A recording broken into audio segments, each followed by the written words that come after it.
And it looked like Michael Jordan, trainer, has shared his thoughts about CaitlinClark injury and how he was able to transform MJ into the player we love today. You guys, that CaitlinClark more than likely is going to miss yet another game.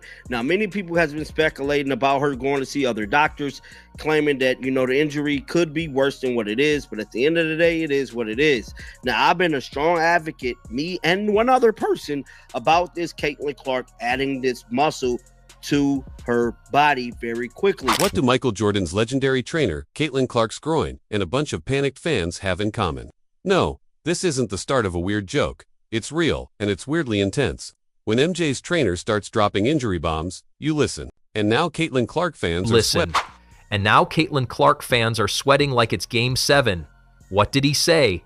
Why is the internet in a frenzy? And how did groins suddenly become national news? Buckle up, this one's a wild stretch. Let me ask y'all something. How come the NBA and these high profile Hall of Famers, Hall of Fame trainers, Hall of Fame coaches, they more concerned about my precious CC than the WNBA? You hear me? It just don't make sense to me. I don't think they really just understand what's going on. They don't appreciate her. She don't need them. They need her at the end of the day. Am I right or am I wrong? I'm waiting. I know I'm in right. Traffic, passing like she had eyes on her kneecaps, and now suddenly we're supposed to believe she needs to rest the whole season because her groin waved a white flag. That's the narrative now, after she just cooked Team Brazil like it was a backyard barbecue. Sure, tell that to the clips where she looked like Steph Curry with an attitude problem. What's wild is how everyone from NBA Twitter to retired G veterans suddenly has a medical degree. They're all diagnosing Caitlin like their house MD, talking about Trainer did speak about CaitlinClark actually putting on muscle, and he compared everything to Michael Jordan, how he was able to help him overcome his injury. So if you guys didn't know, MJ, his second year, because the NBA used to be just as physical, or if not more physical, than the current WNBA. Now, the referees wasn't as bad. These are probably the worst referees we have seen in all of basketball ever, bro. Now, with all that being said, the homeboy over on Twitter, Mike, he put together a collection of tweets kind of breaking down his thoughts as well about this whole situation. He stated, "This is what I mean when I say I think CaitlinClark adding a lot of muscle so quick may of impacting her mechanics, thus leading to so many soft tissue groups they couldn't even find on a diagram." Meanwhile, the WNBA is offering updates like they're guarding national secrets. Lower body soreness, but here's the kicker. The NBA guys, they're more tuned in than the actual league she plays in. You've got more NBA legends sighing her status than the WNBA PR machine. Why? Because even from the sidelines, CaitlinClark pulls more attention than half the league combined. Every camera loves her. Every storyline needs her. Meanwhile, her team is out here trying to pretend like they didn't just... Clark, she's got it. She's got swagger. She's got, if you will, balls. She's tough. She's shrewd. She's not a good passer. She's all-time great. And she makes logo threes. And she makes them beautifully. She jump shoots the way Steph does from the logo, where she's not feet on the floor pushing set shots. She goes up, holds it, and flicks the wrist, and has incredibly underrated strength. She's just got all-time it factor. She's doing things on a nightly basis where you sit back and say, oh, she's selling them out like crazy. Gets steamrolled without her. It's like watching a sitcom rerun and pretending you don't know how it ends. Spoiler alert, it's an L rest and recuperate. Yeah, that's the polite way of saying we don't know how to handle the backlash, so we're shelving her and hoping you forget. Except people aren't forgetting. Not when she's the only one making viral clips that don't involve fights or flops. They're hoping if they keep her out long enough, the noise will fade. But the opposite is happening. The longer she sits, the louder it gets. She wasn't injured against Brazil. She looked like a cheat code. That wasn't a limping rookie. That was a full-blown sniper with no remorse. She was pulling... In your guys' opinion, do you feel like CaitlinClark gets kind of targeted at some of these games, or it's just basketball? Yeah. So she get targeted just like Jordan got targeted. It's a privilege. You're the best player. The Jordan rules. They had the Jordan rules.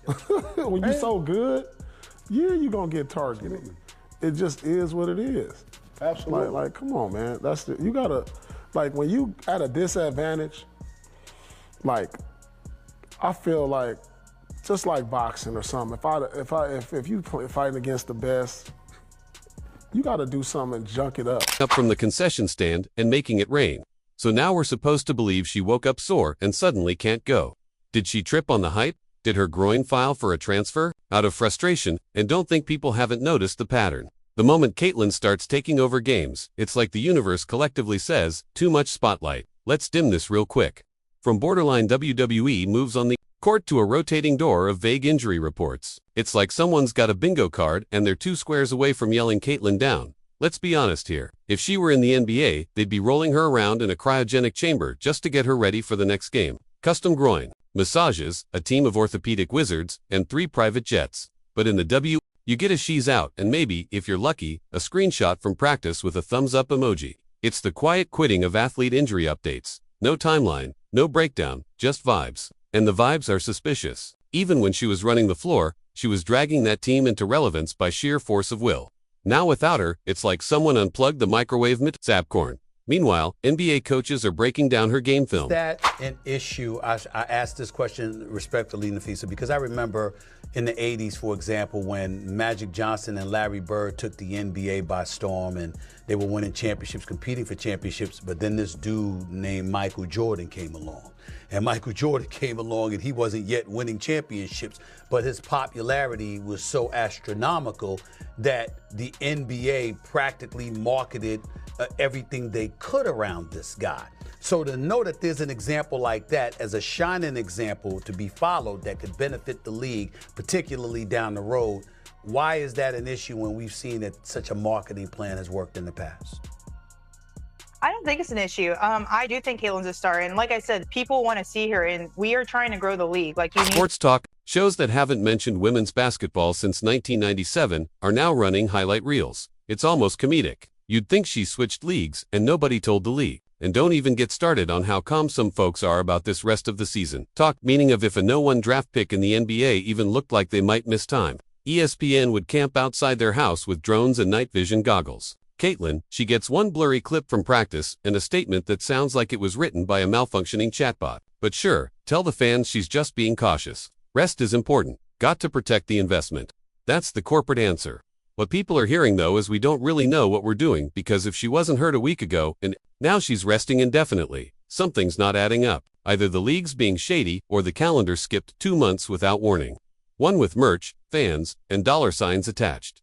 You don't let your biggest draw disappear quietly. You fight to keep her on the court. You find a way. You don't let her go from flamethrower to footnote. And look, if she's genuinely hurt, fine. I'm just saying, I'm calling it how it is. Hey, that's she Nike material. We ain't talking Reebok. We ain't talking about Shaqs. We ain't talking about them type of shoes. You hear me? We ain't Reebok. You hear me? We talking about the CC effect. CaitlinClark. Without her, nothing moves. It just makes me so upset. Like, see, people like me who appreciate the game, who have played the game, and know what the game supposed to look like, understands my precious CC, CaitlinClark, and the meaning of... Nobody wants to see an injury get worse. But that's the thing. Nobody's buying it because she didn't look hurt. She looked annoyed. She looked like someone who wanted to torch every defender in a 12 miles radius and was instead being told to sit down and sip Gatorade. The conspiracy theories, oh, they're thriving. Some say she's being protected. Others say she's being punished. Then there's the theory that she's a walking ratings magnet and they're trying to stretch her shelf life like it's premium cable. Whatever it is, it's murky. And murky doesn't sit well with fans who watched her drop 30 feet daggers 3 days ago and are now being told she needs indefinite yoga. The only thing that's clear is this. Without Caitlin, the buzz dies. Not slows down, dies. The only other player making headlines is the one trying to injure her. Everyone else is either missing layups or missing the point.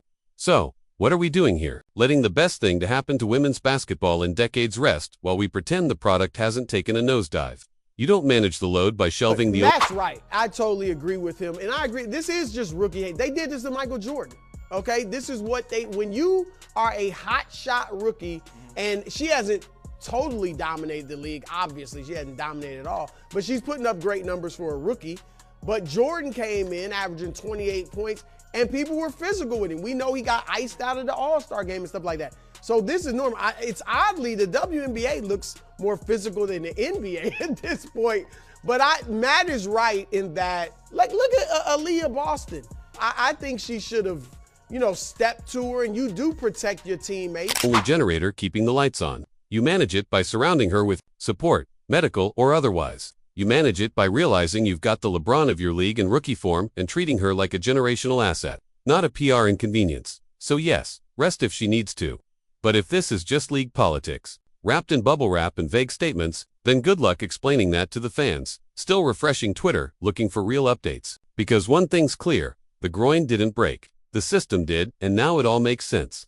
The sudden rest period, the strategic silence, the PR tap dance. Because somewhere along the line, CaitlinClark went from laser-focused sniper to walking orthopedic concern. Why? Because they had her bulk up like she was training to fight kangaroos. Muscle gain is great unless it starts turning your agility into molasses and making your groin write resignation letters, my dame. Everyone cheered when she added muscle in the off-season. Strength, durability, she's ready for the grind. But no, one mentioned the trade-off. Oh, the thighs. The internet was drooling over them like she was auditioning for a Marvel movie. Meanwhile, anyone who's actually done high-performance training with heavy quads knows those suckers pull back. There's a reason sprinters look like coiled wires, not brick walls. When those thigh muscles get too dense too fast, your joints start filing complaints and your groin sits in the corner saying, "Good luck, buddy." Ask anyone who's ever sprinted full force with overloaded quads. The strain creeps in slowly. Like a bad sequel, you think you're fine, and then... Are the Indiana Fever thinking about shutting down CaitlinClark for the year?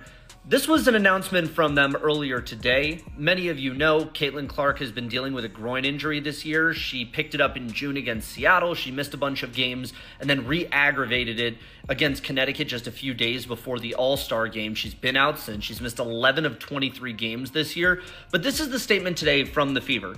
CaitlinClark underwent further medical evaluations earlier this week, which confirmed that no additional injuries or damage were discovered. This is very good.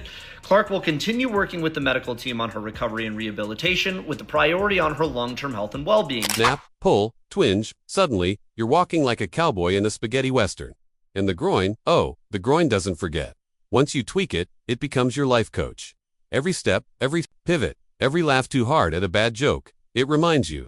And rehab. Welcome to months of baby steps and emotional damage. Caitlin wasn't built for bulky. She's a finesse player. She plays angles. She lives in space. She doesn't need to push through defenders like she's Derrick Henry. High-impact sport, tight muscle chains. Yeah, it's the perfect recipe for a strained groin, tweaked hamstring, or sudden mystery soreness that can't be explained, but somehow requires an MRI and a therapist. And don't pretend it's not a groin issue. No one rests indefinitely for generic fatigue. After dominating an international game 3 days before, the warning signs were flashing in neon. Her agility took a slight dip. You could see it. Just a half-second delay here. A missed slide there. Nothing massive, but noticeable if you were looking. The problem is, most people weren't.